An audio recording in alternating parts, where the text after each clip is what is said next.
안녕하세요. 저는 서울에 살고 있는 30대 후반의 여성입니다. 결혼 전에 중소기업에서 근무하며 업무를 맡았고, 전문대를 졸업한 후 22살에 교수님의 추천으로 취직하게 되었습니다. 10년 동안 하루도 빠짐없이 출근하며 성실히 일했고, 회사에서는 제 노력을 인정해 주셨습니다. 사장님께서는 제게 급여와 보너스를 주시기도 했고, 성실하고 사교적인 성격 덕분에 동료들과도 잘 어울렸습니다.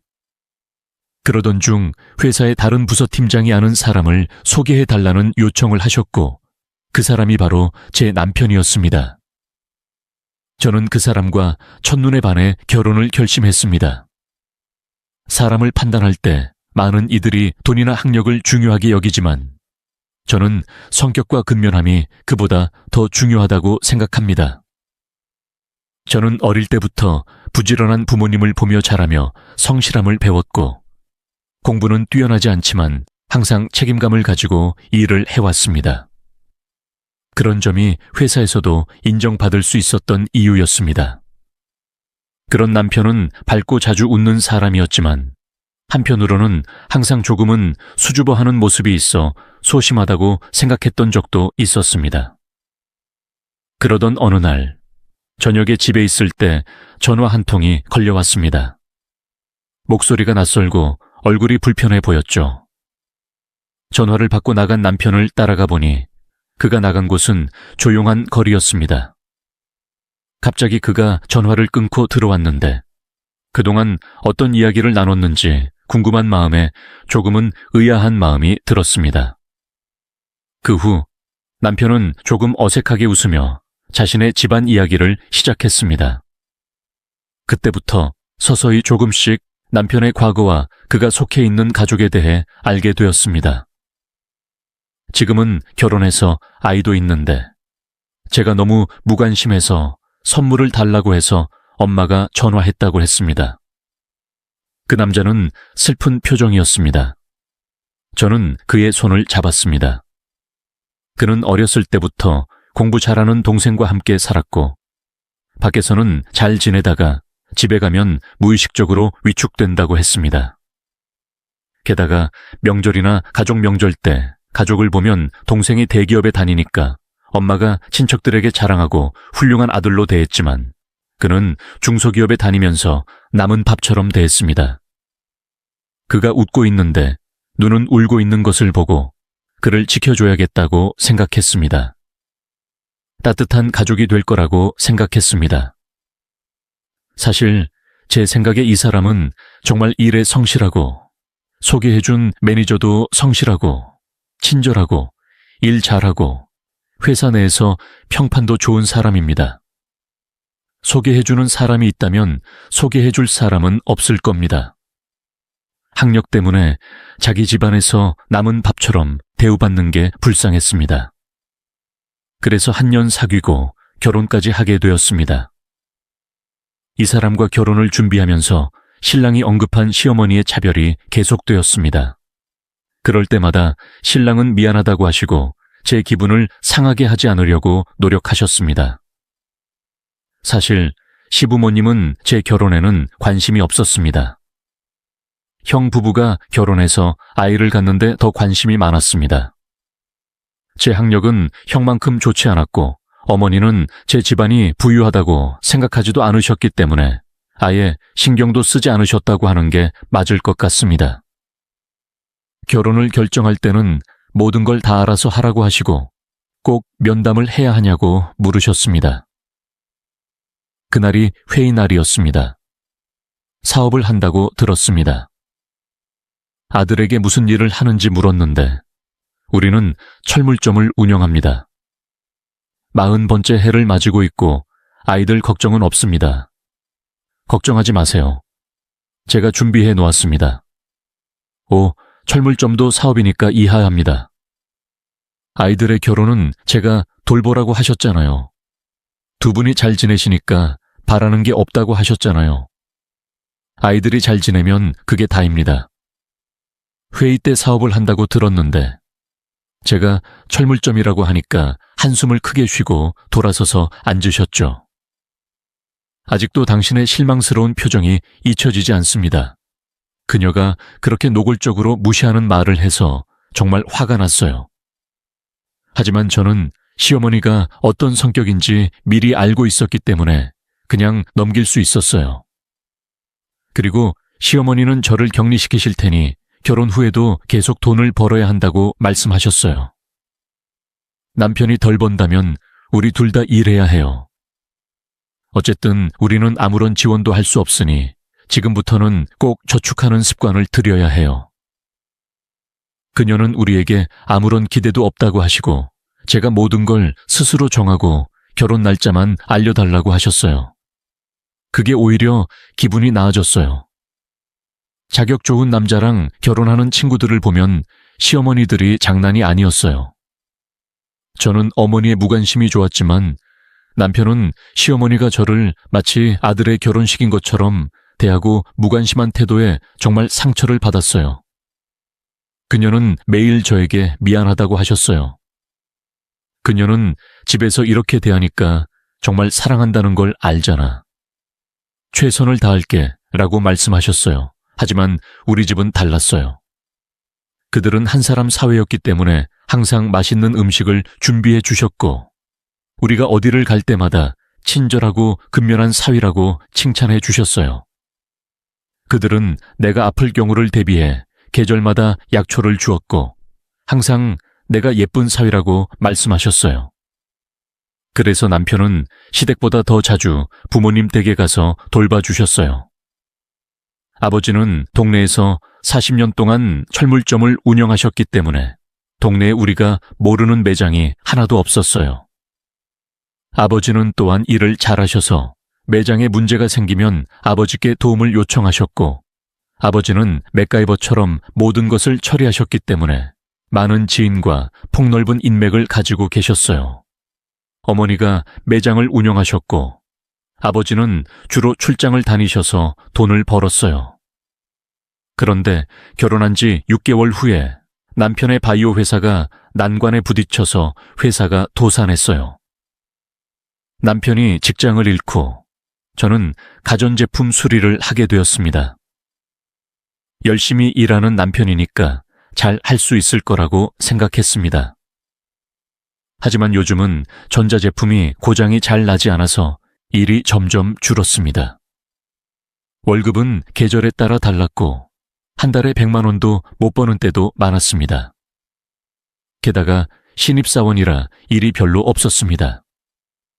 그때부터 남편의 얼굴이 정말 나빠져서 집에 들어오면 항상 미안하다고 했습니다. 하지만 저는 돈을 벌고 있으니 괜찮다고 생각했습니다. 아들과 아이가 있으니까 힘내자고 생각했습니다.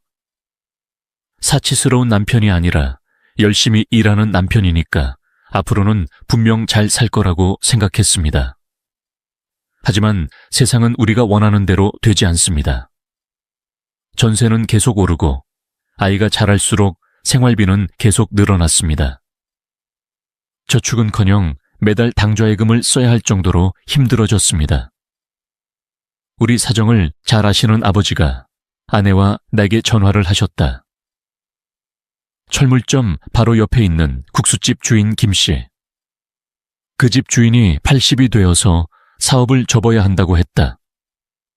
허리 디스크가 있어서 고생하고 있다고 했다. 그런데 그 집은 월 매출이 2천이 넘었다. 단골 손님에게만 점심을 팔지만 그 정도만 벌어도 정말 많은 돈을 벌 수 있을 것 같았다. 그 집 주인이 국수집을 열어보지 않겠느냐고 물었다. 너희 둘이 한번 해보지 않겠니? 하고 생각했다. 듣자마자 여보, 한번 해봐. 단골 손님이 많거든. 점심만 팔아도 그 정도 벌 수 있는데 저녁도 팔고 배달하면 훨씬 더 벌 수 있을 거야. 하고 생각했다. 남편이 그럴게요. 고맙습니다, 아버지. 제가 자라면서 월급이 점점 줄어서 매일 밤 뭘 해야 할지 걱정했어요. 아버지 말씀 듣고 열심히 일할게요. 고맙습니다. 아버지는 오랫동안 같은 곳에서 철물점을 운영하셨고 인맥이 넓어서 그 지역의 사업에 대한 모든 소식을 알고 계셨어요. 인맥이 자산이라고 하잖아요. 그 인맥이 얼마나 중요한지 깨달은 때였어요. 그리고 국수집에서 뭔가 고장이 나면 아버지는 돈 한 푼 안 받고 고쳐주셨고, 어머니와 아버지는 오랫동안 그곳에 단골로 오셨기 때문에 서로를 잘 알고 계셨어요. 국수집 주인은 외국에 사는 딸이 있었는데, 주인이 가게에 찾아왔을 때 딸이 살고 사는 따뜻한 나라로 가고 싶다고 했습니다. 그는 동네에서 가장 가깝고 가장 신뢰할 수 있는 아버지께 가게를 물려주고 싶다고 했습니다. 완전히 모르는 사람에게 물려주는 것보다는요. 아버지는 딸과 사위가 매우 힘들어하는 것을 보고 우리가 가게를 물려받으라고 제안했습니다. 국수집 주인은 다른 사람에게는 절대 비법을 알려주지 않았지만 아버지를 신뢰하고 남편에게 비법 국물을 만드는 방법을 알려주었습니다. 성실한 남편은 매우 열심히 공부하고 연습해서 거의 같은 맛을 낼 수 있었습니다. 남편은 오전 5시에 출근해서 야채를 자르기 시작하고 출근해서 점심시간에 돌아와서 서빙을 도우며 퇴근 후에는 다시 국물과 국수를 만드는 법을 배웠습니다. 남편과 저는 매일 국수를 먹었습니다. 같은 맛을 내기 위해 정말 열심히 노력했습니다. 하루에 국수 5그릇을 먹었다. 가게를 인수한 후 직장도 그만두고 일도 했다. 시댁에서도 아들이 직장을 잃고 새해를 맞이해서 찾아왔다. 하지만 30년 된 가게를 인수해서 아직 리모델링도 안 했기 때문에 어머니가 오랫동안 가게 입구에 서 계셔서 나가서 인사를 드리면서 아니, 여기가 오픈한 가게잖아 라고 생각했다. 하지만 오픈하는 거면 뭔가 새로운 걸 내야지. 요즘 젊은이들 취향에 맞는 간판 2개가 더 많으니까. 그리고 아니, 그만해라고. 뭔가 말하려고 했지만 삼키고는 가게 외관만 한참 바라보더니 한숨을 쉬고 국수 한 그릇도 안 먹고 나갔다. 대신 줄 돈이 없으니 엄마한테 돈 달라고 하지 말라고 했다. 형한테 돈 달라고 하지 말고 죽이나 밥이나 최선을 다해라. 가게에 물건이 너무 많으니까. 솔직히 그때 정말 화가 났어. 남편이 결국 어머니께 국수 한 그릇 사드리면서 맛있다고 했는데 어머니는 내가 어린 아들로 돈을 조금 더 달라고 하는 것으로 보셨나 보다. 아니면 경제적 피해가 동생에게 갈까봐 걱정하셨나 보다. 왔는지 모르겠어. 아들의 수고도 모르고 물 한 잔도 안 마시고 어떻게 갈 수가 있어. 우리 가게를 성공시키자. 시어머니께 잘할 수 있다는 걸 보여드리자. 내가 있으니까. 힘내. 남편은 정말 열심히 일했는데 어머니는 그의 수고를 알아주지 않으셔서 솔직히 그때는 어머니께 제가 얼마나 화가 났는지 더 많이 말씀드렸어요. 남편은 그냥 들어주셨어요. 너무하다고 생각하셨나 봐요. 남편이 가게를 인수해서 본격적인 사업을 시작했어요. 성실한 성격과 남편의 능력 덕분에 몇 달 만에 동네 식당으로 유명해졌고 배달도 시작해서 매출이 더 늘었습니다. 게다가 동네 맥가이버로 불리던 사위가 가게를 운영한다고 하니까 더 많은 사람들이 찾아와서 소문을 퍼뜨렸습니다. 나중에는 손님이 너무 많아서 자리가 없어서 식사 시간에 어머니께서 가게를 도와주셔야 했습니다. 바로 옆 가게까지 인수해서 10평짜리 국수집에서 30평짜리 가게로 줄였습니다. 테이블이 6개뿐인 작은 가게였는데 지금은 줄을 서야 합니다. 가게가 장사가 되어서 마침내 연 매출 2억 원이라는 기록을 달성했고 남편과 저는 껴안고 울면서 축하했습니다. 당신과 시아버지 덕분에 여기까지 올 수 있었습니다. 저는 항상 제가 패배자라고 생각했지만 당신을 만나서 인생에서 성공을 맛본 것 같아서 정말 감사합니다. 제 남편은 정말 행복해했습니다. 그리고 그는 또한 제 부모님께도 잘해드렸습니다. 제 모든 일을 도와주신 분은 제 부모님이셨습니다. 약 6개월 후 매장은 어느 정도 성장했습니다. 매출이 안정되자 제 남편은 시어머니를 초대했습니다. 저는 아직도 이게 이해가 안 갑니다. 사업이 잘 되자마자 차갑게 자신을 버린 어머니를 찾는 영의 마음을 이해할 수 없었다. 연기 무슨 말을 했는지는 모르겠지만 이번에는 어머니가 화가 나자마자 가게 입구에서 서성거리지 않고 바로 달려들었다. 아들은 정말 열심히 일했다. 아들이 뭐든 될 수 있다는 걸 알았다. 대단하다. 아들은 최고다. 국수 장인이 됐어. 대단하다. 아들. 평생 어머니로부터 아들이라는 말을 들어본 적이 없었던 남편은 어머니가 자신을 인정하자 정말 기뻤다. 왜 지금 와서 칭찬해 주는지 그렇게 좋은 줄 몰랐다. 하지만 남편은 나와 달랐다. 처음으로 어머니의 인정과 칭찬을 받은 그는 어머니를 가게에 초대해서 시댁을 방문하고 싶어 했다. 어머니에게 칭찬받고 싶어 하는 아이처럼 남편은 시어머니에게 매달렸다. 나에게는 그렇게 보였다. 왜 그러는지 이해가 안 갔습니다.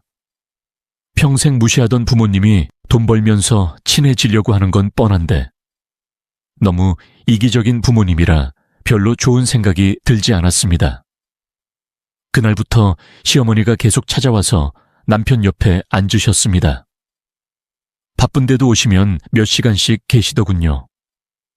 그러던 어느 날, 요즘 허리가 너무 아픈데 병원에 못 가. 아플 때는 괜찮아.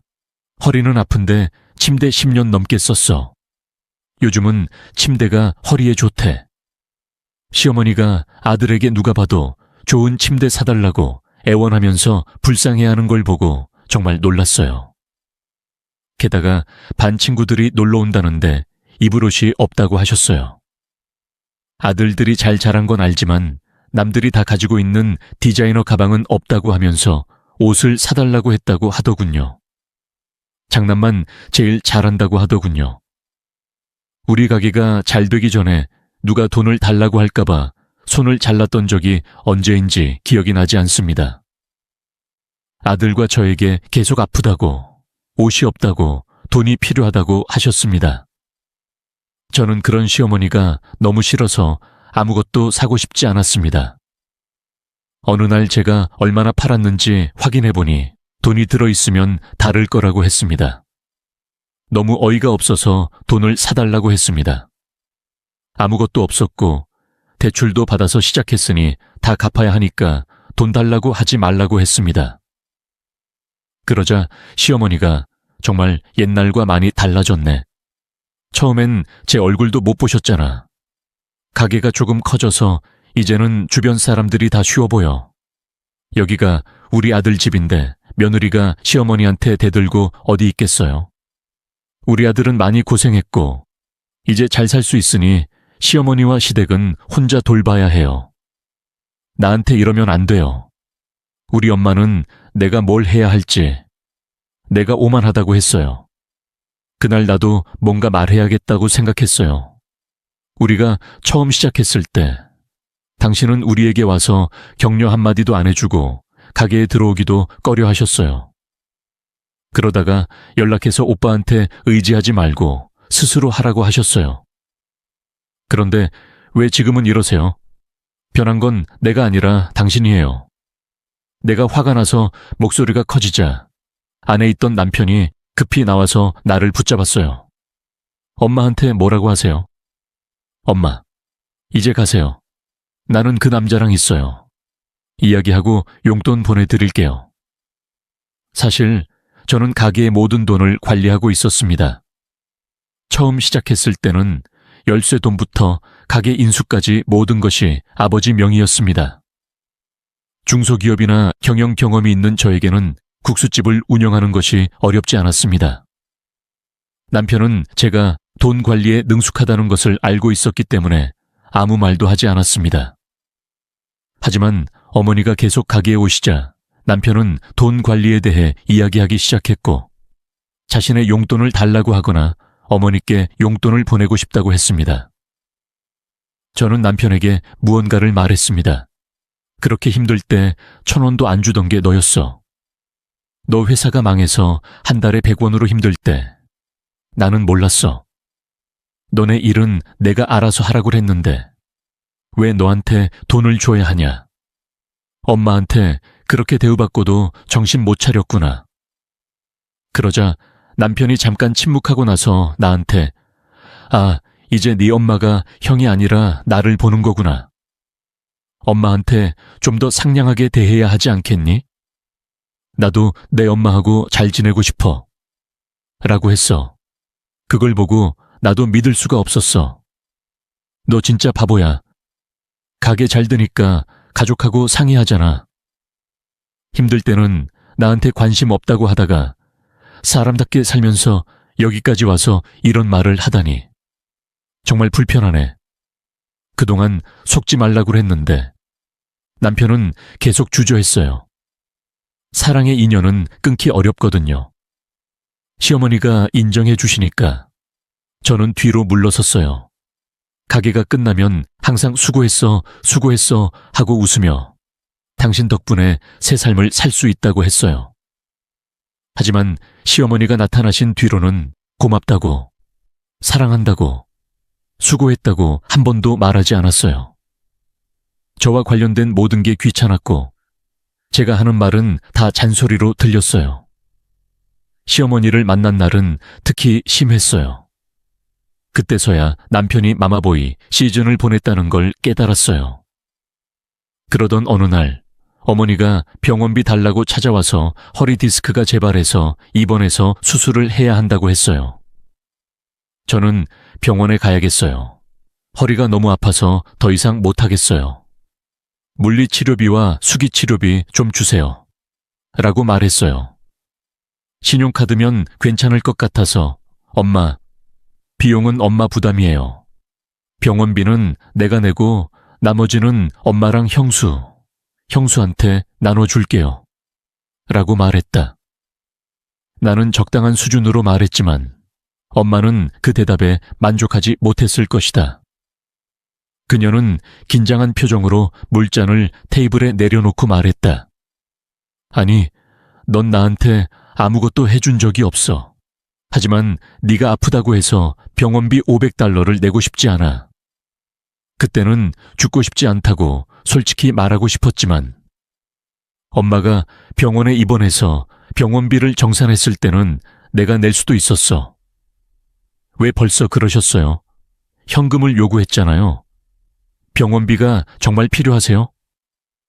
이번에 엄마와 남편을 가게 앞에 두고 나왔을 때 남편이 와서 야, 엄마가 지금 아프신데 먼저 건강에 대해 물어보렴.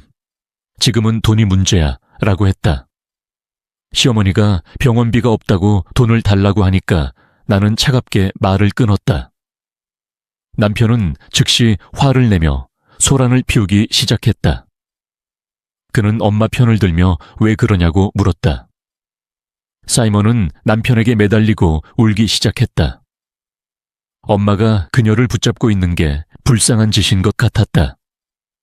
아들아, 상식적으로 생각해보면 허리 아픈 사람이 시댁에서 우리 가게까지 1시간 걸리는 데까지 오는 경우가 많았어. 허리 아픈 데는 버스 타기도 힘든데 왜 가게까지 와서 소란을 피우는지 이해할 수 없었어. 게다가 떠날 때 남편은 항상 택시를 타라고 해서 편하게 탈 수 있게 해달라고 했어. 택시 요금은 1시간 걸리는데 항상 7만 원이 넘었어.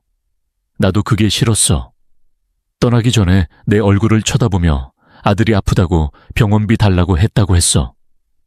알았지? 늙으면 죽어야지. 나도 죽어야지.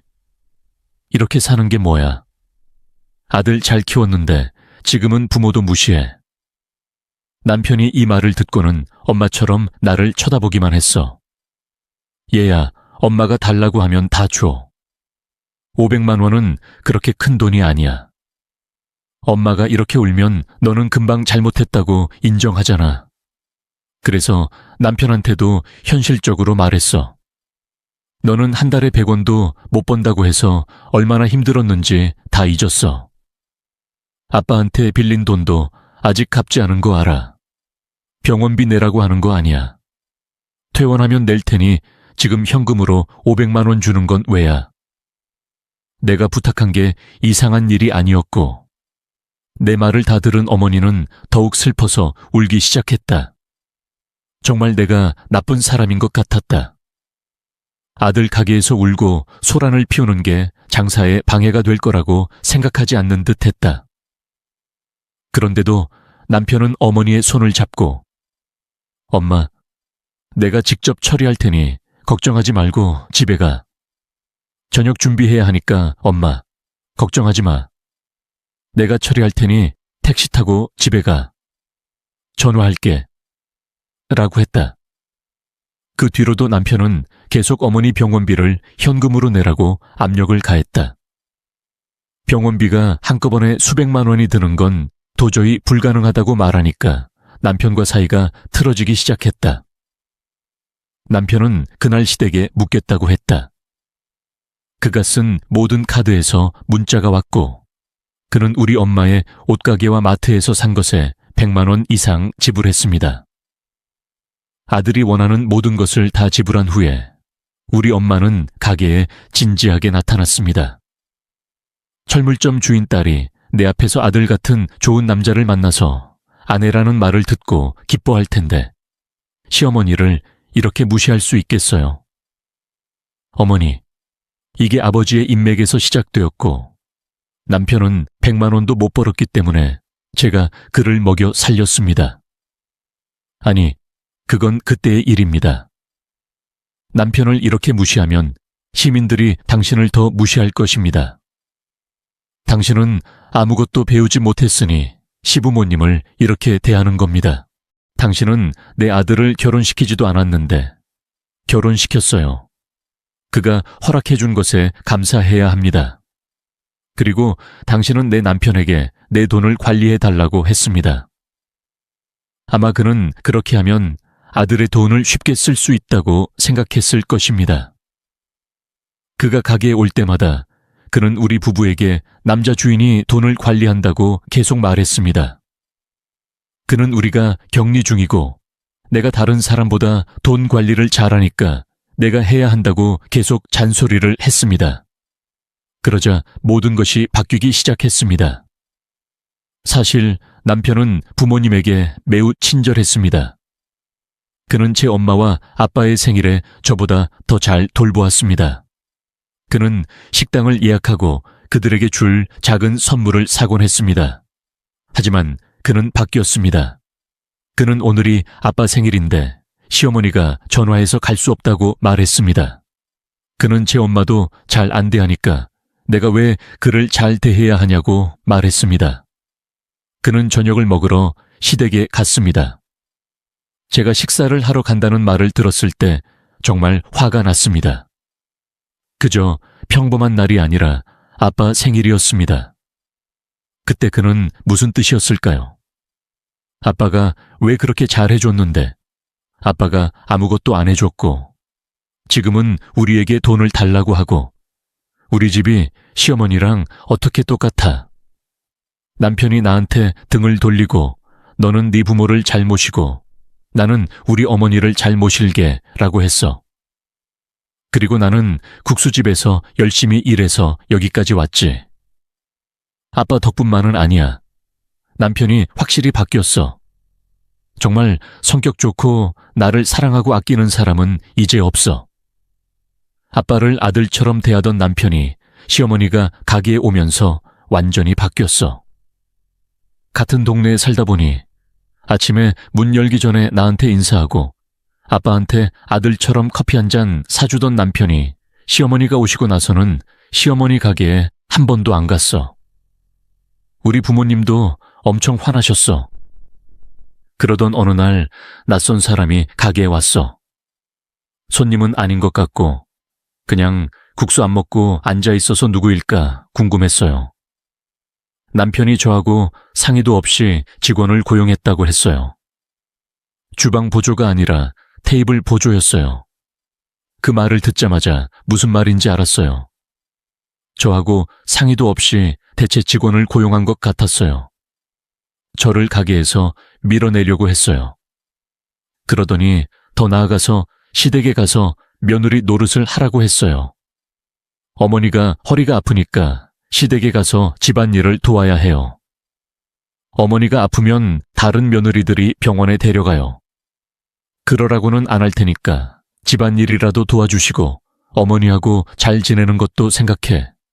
그리고 가게는 걱정하지 말고 여기 오지 말고 집에 있어. 남편의 말에 완전히 마음이 바뀌었다. 나는 지금까지 시댁에서 아무것도 받지 못했으니 할 일도 없다고 했다. 맞아. 나는 시댁에 가서 집안일을 하지 않겠다고 단호하게 말했다. 그러자 남편은 나를 노려보며 깊이 한숨을 쉬었다. 정말 화가 난 듯. 직원을 고용하든 고용하지 않든 나는 계속 가게에 왔다. 내가 없으면 누가 올지 너무나 뻔해서 나갈 수가 없었다. 얼마 후 어머니가 밝은 얼굴로 들어왔다. 한 손에 봉투를 흔들고 있었다. 어머니가 오자마자 나를 불러서 테이블에 앉히고 봉투를 내 앞으로 밀어주었다. 그녀가 말했습니다. 아직 젊고 우리 아들과 사이가 그렇게 좋지 않아. 정말 같이 살 필요가 있어. 우리 아들아, 요즘은 이혼이 흠이 아니야. 왜 이렇게 씁쓸하고 상처받으며 살아? 깨끗이 치우고 웃으며 같이 살아야지. 그래서 내가 말했습니다. 어머니, 지금 이혼하라고 하시는 거예요? 왜 우리 부부 문제에 간섭하시는 거예요? 특히 다른 사람이 아니라 당신이시니까 지금 미친 소리 하는 거 알잖아요. 그러자 어머니가 말했습니다. 요즘은 100살까지 사는데 당신들은 40원만 받고 앞으로 60년을 이렇게 살면서 매일 이렇게 싸우잖아. 이혼이 문제가 아니고 다른 집은 그렇지 않다고 생각된다면 빨리 끊어. 그녀가 말했습니다. 이제까지 내 앞에서는 똑똑하게 행동했는데 왜 당신 가게는 잘 되죠? 부끄럽네요. 그러고 나서 그녀는 내 앞에 봉투를 밀어넣고 직원에게 내게 커피를 한 잔 타줄 사람을 골랐다고 말했다. 그 직원도 우리 엄마가 골랐던 사람인 것 같다. 그때 나는 망설임 없이 그저 어리둥절해져서 생각이 나지 않았다. 세상에 어떤 시어머니가 직접 자식 얼굴 앞에 이혼 서류를 들고 이혼하라고 할 수 있을까? 너무 황당해서 아무것도 생각이 나지 않았다. 그런데 이번에는 주방에 있던 남편이 테이블로 다가왔고 나는 멍하니 그의 얼굴을 바라보았다. 정말 절벽 끝에 서 있는 것 같았고 남편이 적어도 나를 막아서 절벽에서 떨어지지 않게 붙잡아야 한다는 생각이 들었다.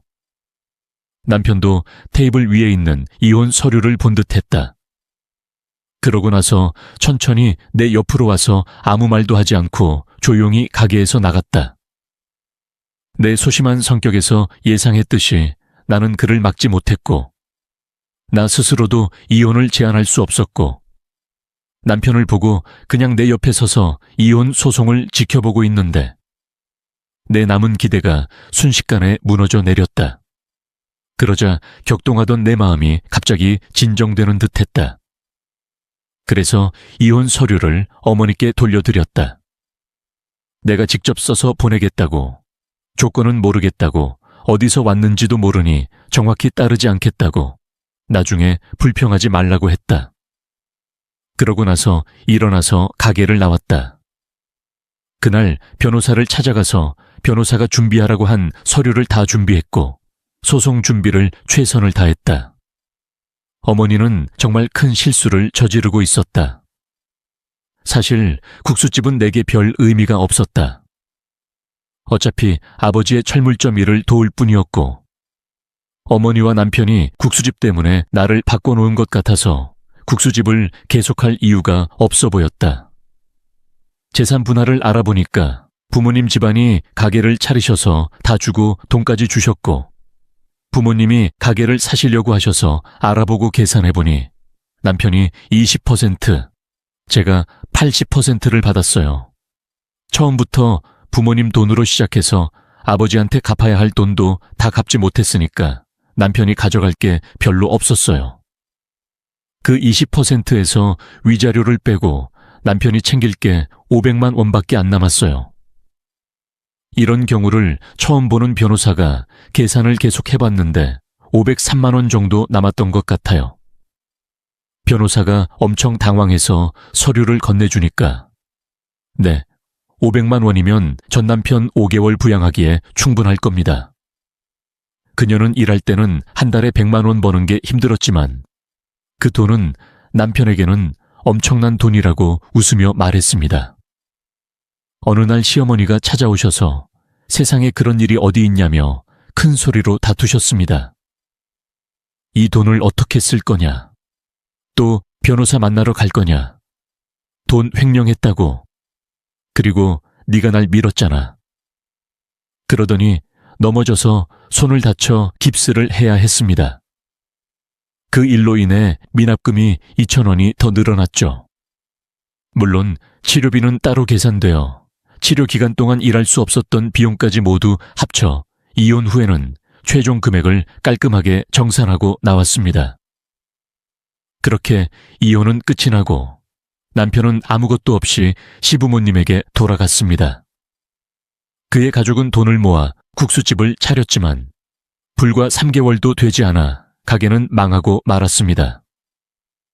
예전에 우리 집 국수집이 성공했던 이유는 시아버지가 동네 사람들을 끌어모았고 그 덕에 많은 단골들이 생겼기 때문이었습니다. 시아버지는 맥가이버처럼 동네 여러 가지 일을 도와주며 사람들과 친분을 쌓았고 그 덕분에 사업이 잘 돌아갔었죠. 하지만 시댁은 아들이 국수만 만들면 사업이 잘 될 것이라고 착각했던 것 같습니다. 장사가 그렇게 쉬운 일이었을까요? 남편은 국수만 만들 줄 알았지. 서빙하고 손님을 응대하며 단골을 만드는 것까지 다 해야 한다는 걸 몰랐던 것입니다. 결국 가게가 망하고 시어머니는 사과하며 다시 나를 데려가자고 했지만 배은망덕한 사람들과 다시 엮이고 싶지 않아 냉정하게 연락을 끊었습니다. 자식들을 핑계로 그런 사람들과 다시 엮이고 싶지 않았어요. 만약 아이들이 정말 나에게 소중했다면 그들은 나와의 인연을 끊지 않았을 거라고 생각합니다. 지금은 아버지 친구분이 운영하는 마카롱 가게에서 일하고 있습니다. 사업이 잘 되어 일손이 부족하다고 해서 그곳에서 열심히 배우며 일하고 있죠. 가게 주인과는 매우 친근하고 2년 전 이혼 후 혼자 가게를 운영하고 계신 분이라 누나처럼 느껴지기도 합니다. 그리고 그곳에서 일하는 두 여성분들도 너무 열정적으로 마카롱을 만들고 있어요. 저는 지금 제 가게를 열까 하는 고민도 하고 있어요. 면집을 운영했던 경험 덕분에 더 이상 두렵지 않아요. 이제는 매일처럼 뒤집어 엎을 일도 없고 마음이 훨씬 가벼워졌습니다. 제 이야기를 들어주셔서 감사합니다. 저는 이제 그동안 저를 등졌던 사람들을 보고 스트레스를 받거나 상처를 입을 필요가 없다고 생각해요. 오히려 내가 나 자신에게 등을 돌리지 않고 마음을 고쳐먹고 살아가는 것이 더 쉬운 길이라고 느끼고 있습니다.